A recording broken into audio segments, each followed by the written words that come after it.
Hello my dear friends. कैसे हैं आप लोग? आप सबका स्वागत है। I welcome you all on your own learning platform अंग्रेजी मीडियम। आज हम लोग पढ़ेंगे from the diary of Anne Frank, जो कि क्लास 10 की एनसीईआरटी फर्स्ट फ्लाइट की का चैप्टर 4 है। और before we start the chapter we must know कि ये जो चैप्टर है ये एक डायरी से का एक्सट्रैक्ट है। ठीक है, डायरी में से कुछ पार्ट निकाल करके आपको प्रोवाइड कराया गया है पढ़ने के लिए। तो ये जो डायरी है, obviously this is autobiography. Autobiography उस पीस ऑफ टेक्स्ट को कहते हैं जिसमें राइटर खुद लिखता है अपनी कहानी। तो चलिए स्टार्ट करते हैं आज की video from the diary of Anne Frank.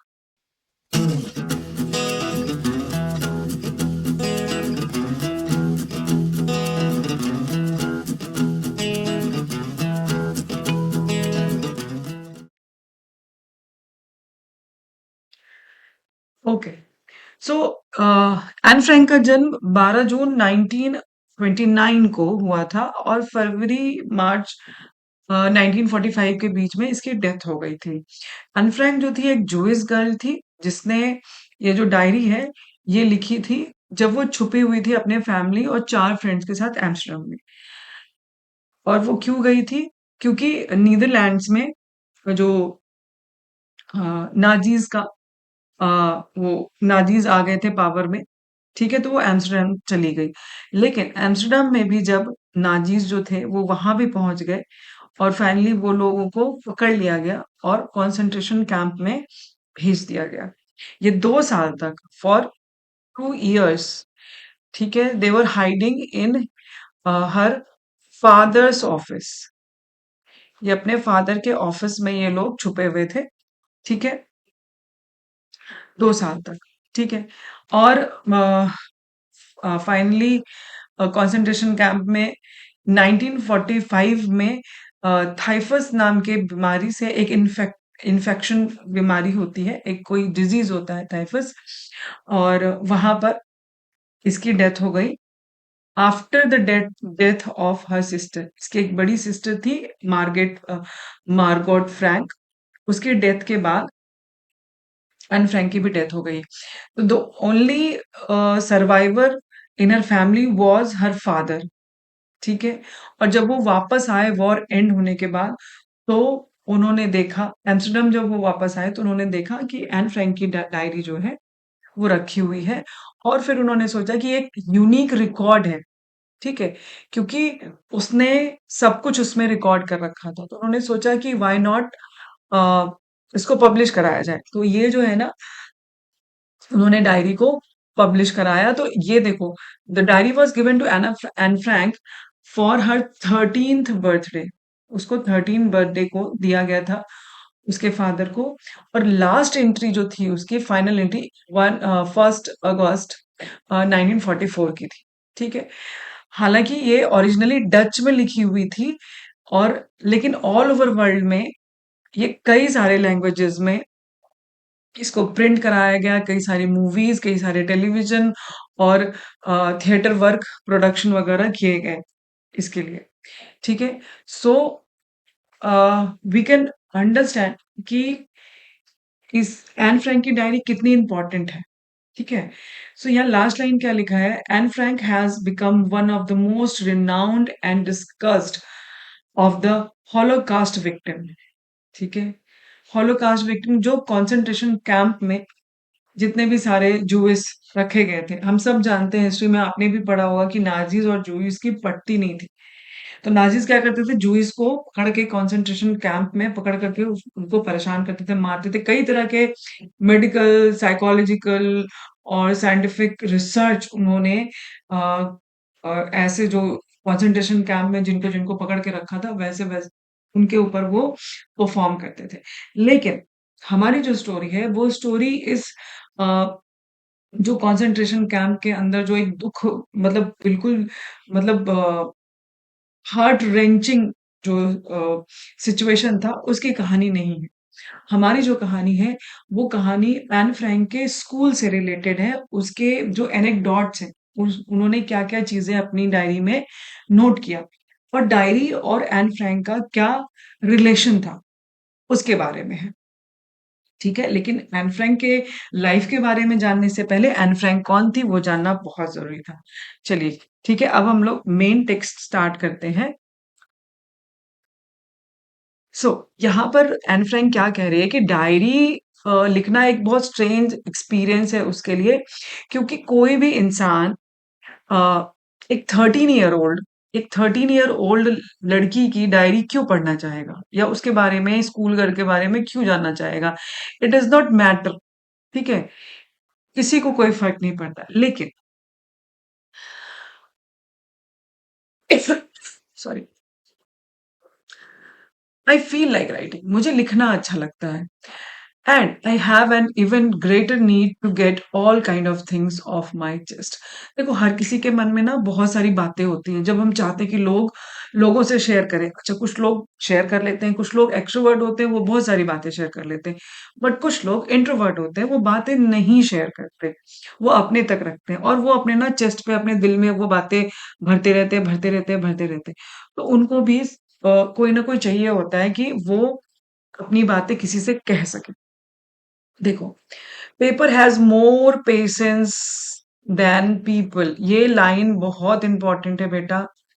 इससे बहुत सारे क्वेश्चंस आपके बोर्ड में बनते हैं, या स्कूल के प्री बोर्ड्स में क्वेश्चन बनते हैं। ठीक है, अब एन फ्रैंक ने ऐसा क्यों कहा, paper has more patience than people? ठीक है, क्योंकि जब आप कभी भी लिटिल डिप्रेस फील करते हो या घर पे बैठे रहते हो, तो वो कैसे बैठे रहती है?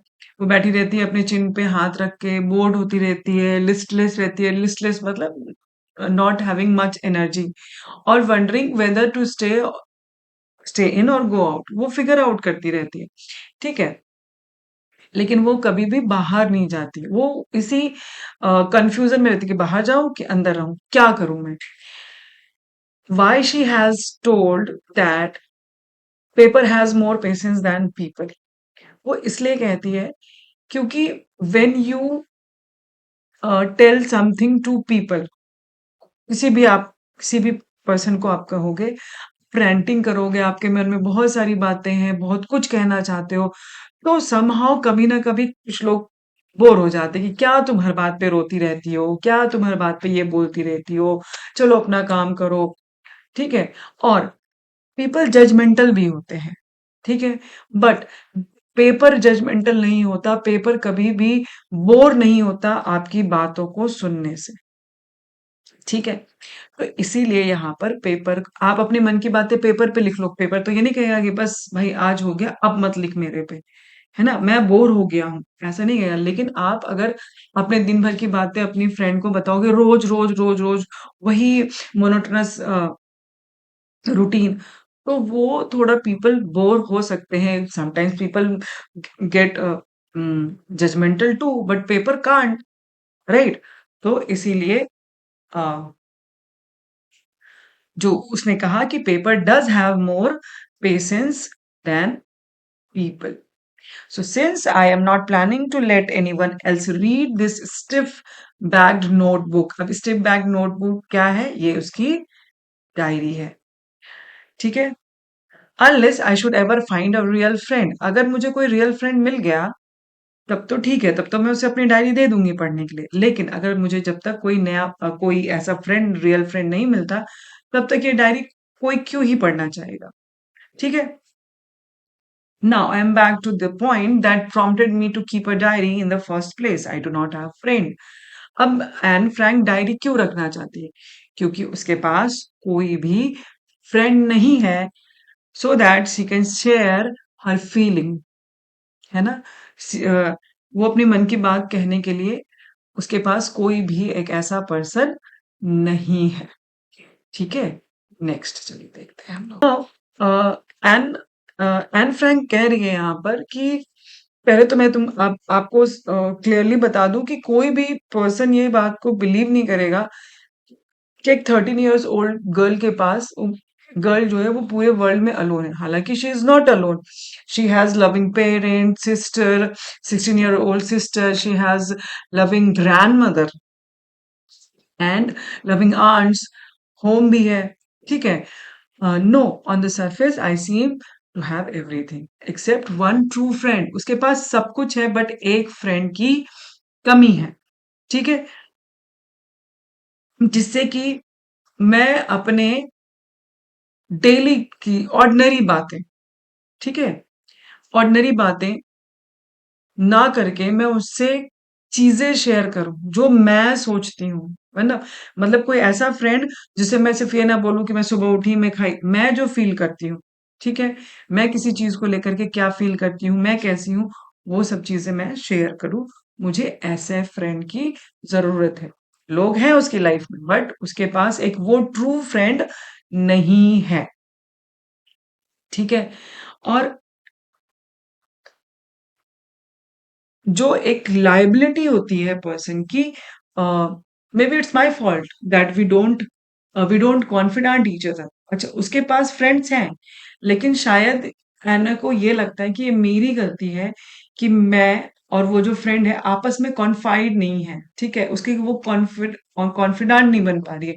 मतलब इतना ज्यादा कॉन्फिडेंट, इतना ज्यादा ट्रस्ट नहीं बिल्डअप हो रहा है, ठीक है। तो इस वजह से उसने एक डायरी रखने का सोचा, ठीक है।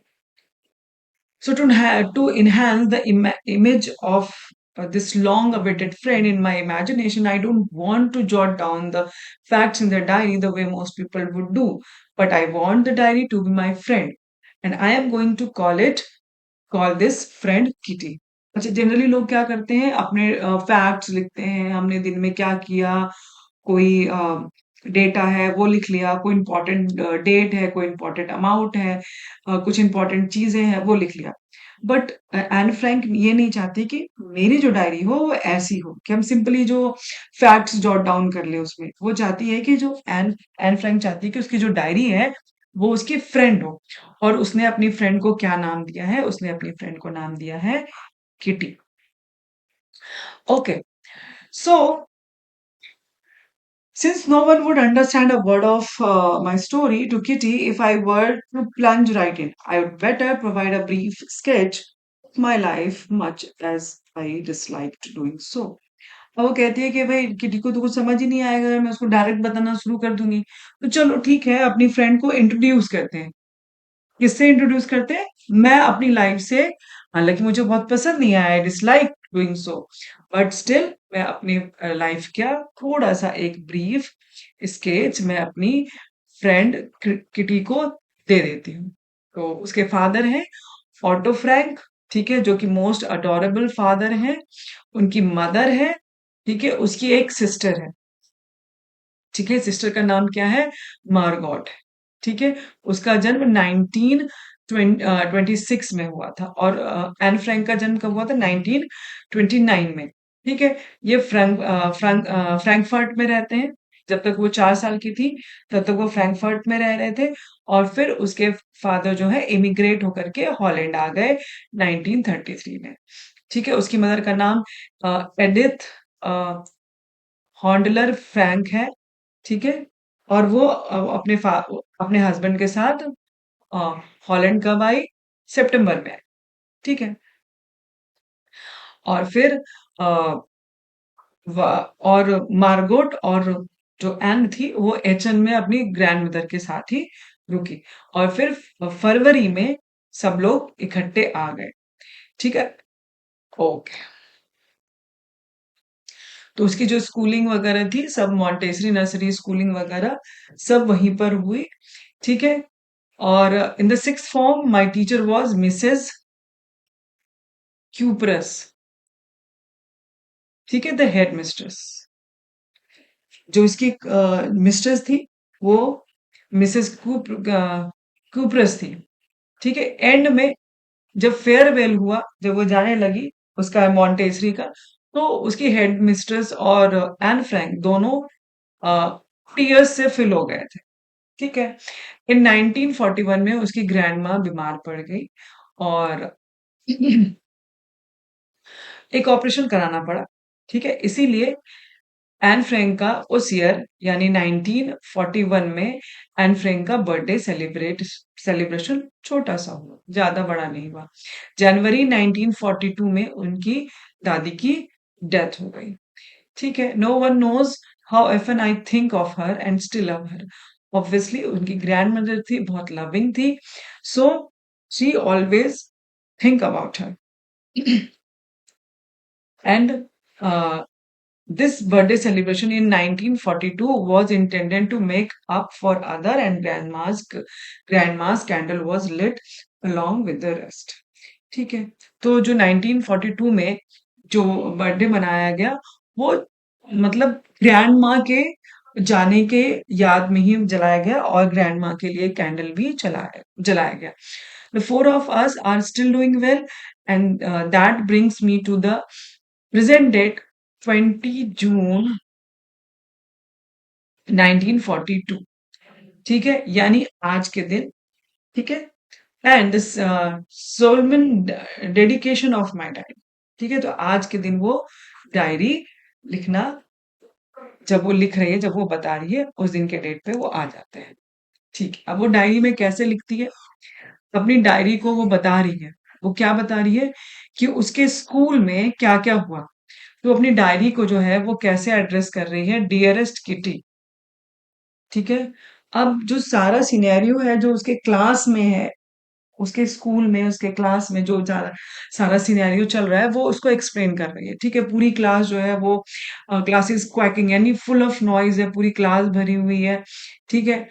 किस लिए भई इतना नॉइज़ क्यों है, इतना किओस क्यों मचा है क्लास में? क्योंकि रिजल्ट आने वाले हैं, ग्रेड्स चेंज होने वाले हैं। ठीक है?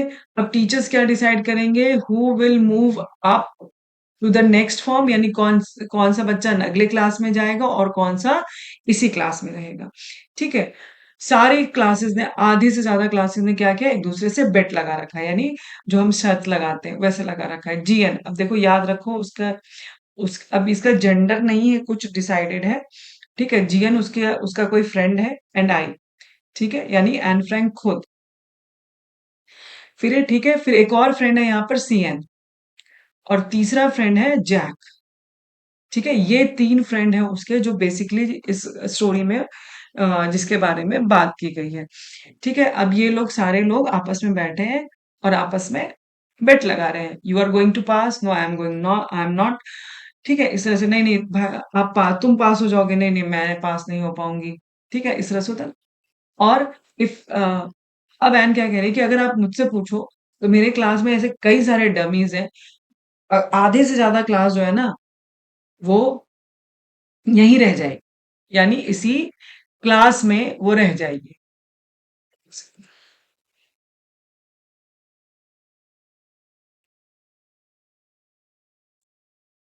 आधी क्लास, आधी से ज्यादा क्लास यहीं रह जाएगी। Quarter of the class should be kept back. ठीक है, but teachers are the most unpredictable creature on the earth. ऐसा क्यों कहा? ठीक है, चलो वो भी देखेंगे। Well she was not worried, वो उतनी वरीड नहीं थी अपने और अपनी जो उनकी गर्लफ्रेंड थी, यानी ये जो तीनों हैं ये आई गेस गर्ल ही है, सीएन, जीएन एंड जैक। ठीक है, ये तीनों गर्ल हैं, तो वो उसके लिए वरीड नहीं है, उसको पता है कि वो पास कर जाएगी। ठीक है, लेकिन थोड़ा सा उसको किसमें डर डर लग रहा है, उसको थोड़ा सा मैथ्स में डर लग रहा है। Anyway all we can do is wait. अब हम कुछ नहीं कर सकते, क्या कर सकते हैं, वेट कर सकते हैं जब तक टीचर जो है वो आकर के हमें अनाउंस ना कर दे। I get along pretty well with all my teachers. There are 9 of them, 7 men and 2 women. अब देखो यहाँ पर एन फ्रैंक क्या कर रही है, अपने टीचर्स के बारे में बता रही है कि मेरा ना सारे टीचर्स के साथ ठीक ठीक चलता है। 9 टीचर्स हैं जिसमें 7 मेन हैं एंड 2 वीमेन हैं। मिस्टर केसिंग जो है उसके एक मैथ्स के टीचर हैं जो ओल्ड फॉगी हैं, ओल्ड फॉगी मतलब ओल्ड फैशन्ड है। ठीक है, और वो उससे बहुत अनॉय रहते हैं, बहुत सालों से, बहुत टाइम से अनॉय रहते हैं, क्योंकि एने बहुत बात करती है क्लास के अंदर। ठीक है, बहुत सारे वार्निंग्स मिले उसको, और वो क्या करते हैं, हमेशा उसको एक्स्ट्रा असाइनमेंट दे देते हैं। ठीक है, अच्छा, उसको एक्स्ट्रा असाइनमेंट क्या मिला, अ चैटर बॉक्स। चलो ठीक है, चैटर बॉक्स वो सोचती है मैं क्या लिखूंगी इस पे, एक चैटर बॉक्स पे आप क्या लिख सकते हो, लेकिन वो बोलती है कि अच्छा चलो मैं इसके बारे में बाद में सोचूंगी। तो वो डिसाइड करती है, वो क्या करती है, अपने नोटबुक में कहीं पर टाइटल लिख लेती है और वो बैग में रख करके ट्राई करती है कि अब मैं चुप रहूंगी, अब मैं बात नहीं करूंगी क्लास के अंदर। और उसी इवनिंग को जब वो अपना सारा होमवर्क वगैरह कंप्लीट कर करके बैठी होती है, फिर उसका ध्यान कहाँ जाता है, उसी एसे पे जाता है। और फिर सोचती है अपने पेन के टिप को चबाते हुए कि अब मैं इस पे क्या लिखूं। कोई भी लिख सकता है, रैम्बल, या रैम्बल का मतलब है टॉक और राइट एमलेसली, कुछ भी लिख डालो। आपका कोई एम नहीं है, उस मतलब आप चैटर बॉक्स पे क्या लिखोगे। उसने क्या किया, बड़े बड़े स्पेसेस छोड़ करके, ठीक है, जब हम अपना आंसर चाहते हैं कि बहुत लंबा लंबा दिखे तो हम क्या करते हैं, बड़े बड़े स्पेस छोड़ करके, वर्ड्स के बीच में, सेंटेंस के बीच में लंबे लंबे स्पेस छोड़ करके, और वो लिख तो देगी, लेकिन उसको एक कन्विंसिंग आर्ग्यूमेंट भी चाहिए जिससे कि टीचर कन्विंस हो जाए। वो फिर सोचती है, फिर लास्ट में उसको एक आइडिया आता है। वो क्या आइडिया है कि I argued that talking is a students trait, यानी टॉकिंग जो है वो स्टूडेंट्स का क्वालिटी है, एक ट्रेट है, ठीक है, एक गुण है वो बात करने का। लेकिन अब जिसको वो ट्राई करती है, बेस्ट ट्राई करती है अंडर कंट्रोल रखने का। यानी एक तो उसने एक ये आर्ग्यूमेंट दिया, एक ये रीजन दिया अपनी बात करने का कि स्टूडेंट्स का तो गुण ही होता है भाई बात करने का, लेकिन मैं जो है, मैं उसको ट्राई करूंगी कि इसको मैं अंडर कंट्रोल रखूं। दूसरा ट्रेड वो क्या देती है कि मैं अपने आप को बिल्कुल भी कभी सही नहीं कर सकती, क्योंकि my mother talked as much as I did, if not more. मेरी मम्मी जो है वो मेरे जितना ही बात करती है, अगर मुझसे ज्यादा नहीं करती है तो वो मेरे जितना ही बात करती है। तो अब ये इसका जो है ना, एने का एक इनहेरिटेड ट्रेट है, यानी ये इसने अपनी मम्मी से इनहेरिट किया है, तो इसका तो हम कुछ नहीं कर सकते, है ना। फिर जब मिस्टर केसिंग जो है वो इसके आर्ग्यूमेंट को पढ़ते हैं तो वो बहुत हंसते हैं, ठीक है, और फिर वो वापस क्लास में लग जाते हैं अगले लेसन के लिए, ठीक है। लेकिन एने तो एने है, वो उसने वापस बात किया, और सेकंड ए से उसको मिला कौन सा, an incorrigible chatter box. Incorrigible chatter box मतलब, एस इनकॉग्रेबल का मतलब होता है something which can not be repair, उसको रिपेयर नहीं कर सकते, ऐसा चैटर बॉक्स, ठीक है।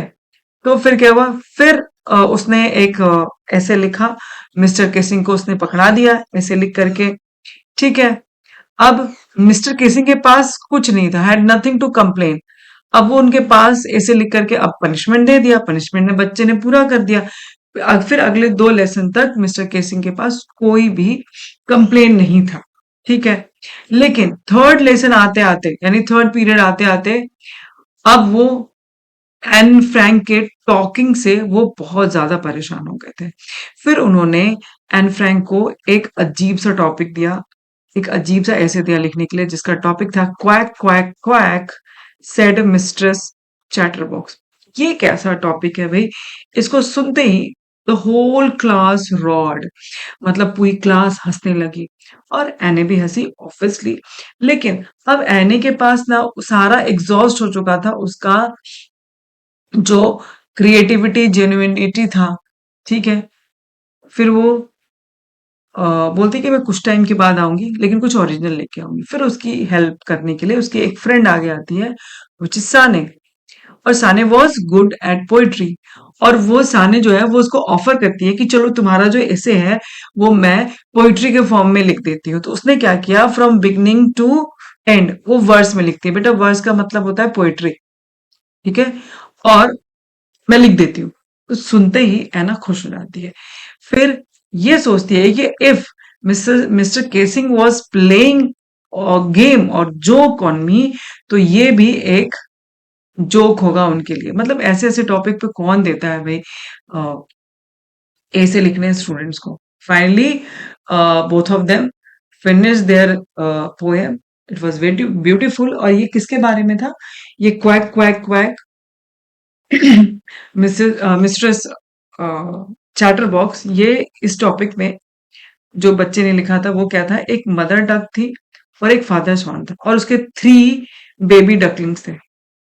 उन्होंने क्या किया, उन्होंने अपने बच्चों को इतना मारा, इतना पीटा कि वो मर गए। क्यों, उसके फादर ने मारा, क्यों, क्योंकि दे क्वैक्ड टू मच, वो बहुत क्वैक करते थे, वो बहुत साउंड करते थे, और क्वैक मतलब समझ लो कि वो बहुत बातें करते थे, डकलिंग्स। ठीक है। Luckily mister casing took the joke the right way. अब जो मिस्टर केसिंग थे ना, उन्होंने अपनी वो जो पोएट्री थी उसको बहुत हल्के मूड में लिया, बहुत ज्यादा गुस्सा नहीं हुए, लाइट वे में लिया। ठीक है, जोक को जोक की तरह से लिया। उन्होंने क्या किया, उन्होंने पूरी क्लास के सामने वो पोएट्री पढ़ी, अपने कुछ कमेंट्स ऐड किए, और दूसरे क्लासेस में भी वो जाकर के उन्होंने उस पोएट्री को पढ़ा। और उसके बाद she was allowed to talk, और उसके बाद उसको कोई दूसरा असाइनमेंट भी, एक्स्ट्रा होमवर्क भी नहीं दिया गया। लेकिन लेकिन मिस्टर केसिंग जो था, वो उस बात का जोक बहुत बना रहे थे। तो ये जो था, ये आपकी जो अ, कहानी है, from the diary of a young girl and Frank. तो इसने एने ने ये सारा जो इंसिडेंट है, इसने अपनी डायरी को बताते हुए लिखा है। ठीक है। डायरी का एक बहुत बड़ा इंपॉर्टेंट रोल था। ठीक है। बहुत बार आपके एग्जाम में रोल ऑफ डायरी पूछते हैं एने के लाइफ में। ठीक है। फिर एक क्वेश्चन बहुत इंपॉर्टेंट बनता है। ठीक है, एक बहुत इंपॉर्टेंट क्वेश्चन बनता है इस चैप्टर से। बेटा ये चैप्टर बहुत इंपॉर्टेंट है, ऐसे मैं क्लासेस में भी आपको बताती हूँ कि चैप्टर बहुत इंपॉर्टेंट है, इससे क्वेश्चंस आते हैं। कंपैरेटिव क्वेश्चंस भी आते हैं। कंपैरेटिव क्वेश्चन जैसे दूसरे, अगर कोई टीनेजर आपके चैप्टर में, आपके कहानी में अगर कोई दूसरा टीनेजर कैरेक्टर है, तो उससे कंपैरिजन करके आपके क्वेश्चन बनते हैं। एक इससे बहुत इंपॉर्टेंट क्वेश्चन बनता है, अगर हम बात करें फर्स्ट इसकी, जब वो बात करती हैं कि ये line, paper has more patience than people, इससे बहुत ज्यादा क्वेश्चंस बनते हैं कि ऐसा एनए ने क्यों कहा, या ये कहने का क्या मतलब है कि paper has more patience than people. ठीक है, इससे एक क्वेश्चन बनता है। और कंपैरेटिव क्वेश्चन बनते हैं, फिर मिस्टर केसिंग से क्वेश्चन बनते हैं। एक क्वेश्चन और बनता है जिसमें सॉरी, जिसमें एने ने ये कहा कि teacher is the most unpredictable creature on the अर्थ। इसका मतलब आपको बताना है कि एने ने ऐसा क्यों कहा। ओके। सो ये चैप्टर आपका खत्म हो गया है, फिनिश हो गया है। तो अ, अगर आपको इससे कोई भी क्वेश्चन होगा, आपको अगर इसके पीवाईक्यू चाहिए, विद आंसर चाहिए, या आप चाहते हो कि इसके क्वेश्चन आंसर आपको मिले, तो आप मेरा व्हाट्सएप चैनल है, आप व्हाट्सएप चैनल का जिसका लिंक मैं आपके डिस्क्रिप्शन में डाल दूंगी, तो व्हाट्सएप चैनल को आप फॉलो कर लीजिएगा। I will provide you PDF of this chapter, उसके पीवाईक्यूज। ठीक है, पोइट्री के अगर आपको पोइट्रिक डिवाइसेस चाहिए, तो आपके पास अभी मैंने लास्ट वीक मैंने द बॉल पोएम अपलोड करी है, उसके अगर पोइट्रिक डिवाइसेस वगैरह चाहिए, तो आप प्लीज कमेंट सेक्शन में आप अगर आपको वीडियो चाहिए, आपको पीडीएफ चाहिए, जो भी चाहिए, आप कमेंट सेक्शन में अपने कमेंट छोड़ सकते हैं, and I will provide you. I hope आपको ये एक्सप्लेनेशन अच्छा लगा होगा। अगर आपको ये एक्सप्लेनेशन अच्छा लगा, तो प्लीज इसको लाइक करिए, कमेंट करिए, और आपके जितने भी क्लासमेट्स हैं उनके साथ शेयर करिए। Thank you so much. जल्दी मिलते हैं अगले वीडियो में। तब तक बाय बाय।